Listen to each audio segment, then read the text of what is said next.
कलयुग ये केवल एक युग नहीं है, ये परीक्षा है मनुष्य की, उसके कर्म की और उसकी श्रद्धा की।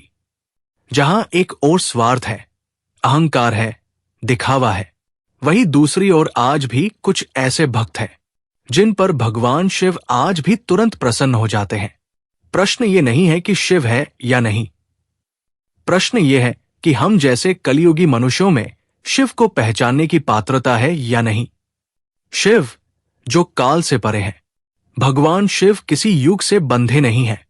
वे सतयुग में भी थे, त्रेता में भी, द्वापर में भी और कलयुग में भी है।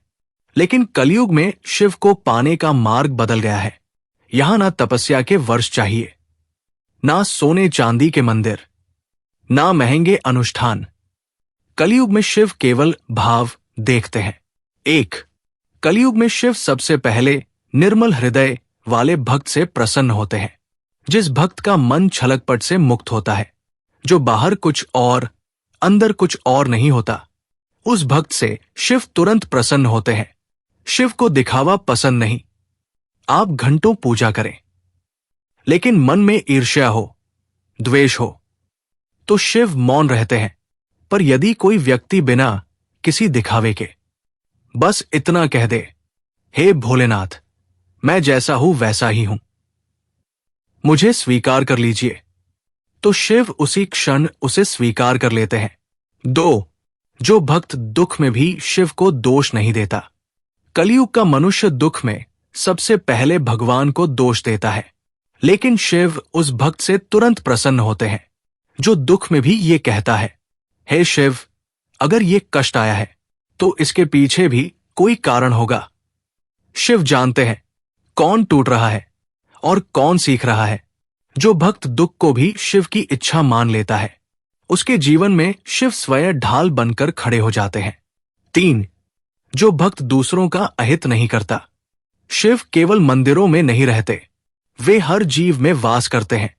कलयुग में जो भक्त किसी का जानबूझकर नुकसान नहीं करता, किसी के आंसू का कारण नहीं बनता, किसी की मजबूरी का मजाक नहीं उड़ाता, उस भक्त में शिव स्वयं विराजमान हो जाते हैं।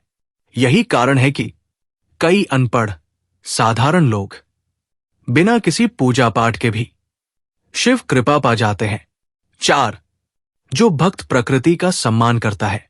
शिव प्रकृति, शिव पर्वत, शिव नदी, शिव वन। जो व्यक्ति पेड़ काटते हुए दुखी होता है, जो जल को व्यर्थ नहीं आता, जो पशु पक्षियों को पीड़ा नहीं देता, वो अनजाने में ही शिव की पूजा कर रहा होता है। कलयुग में शिव ऐसे भक्तों से तुरंत प्रसन्न होते हैं, क्योंकि वे शिव के स्वरूप का सम्मान करते हैं। 5. जो भक्त कम में भी संतुष्ट रहता है। कलयुग की सबसे बड़ी बीमारी है असंतोष, लेकिन शिव वैराग्य के देवता है। जो भक्त कम में भी संतुष्ट रहता है, जो हर समय शिकायत नहीं करता, शिव उसे अपना मान लेते हैं। याद रखिए, शिव के पास कुछ नहीं है, फिर भी वे सब कुछ है। 6. जो भक्त किसी को नीचा नहीं दिखाता। कलयुग में लोग दूसरों को नीचा दिखाकर अपने आप को ऊंचा समझते हैं, लेकिन शिव उस भक्त से प्रसन्न होते हैं जो सामने वाले को भी अपने जैसा ही मनुष्य समझता है। शिव को पद, पैसा, प्रसिद्धि नहीं दिखती, शिव को केवल विनम्रता दिखती है। 7. जो भक्त मंत्र से नहीं, मन से जप करता है। कलयुग में ओम नमः शिवाय सिर्फ मंत्र नहीं है, ये श्वास है। जो भक्त बिना गिनती, बिना नियमों के डर के, बस चलते फिरते काम करते हुए शिव का नाम ले लेता है, शिव उससे तुरंत प्रसन्न होते हैं। 8.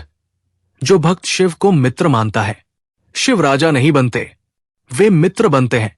जो भक्त शिव से डरता नहीं, बल्कि उनसे बात करता है, रोता है, हंसता है, शिकायत भी करता है, शिव उसे कभी अकेला नहीं छोड़ते। कलयुग का सबसे बड़ा सत्य, शिव कलयुग में छिपे हुए हैं।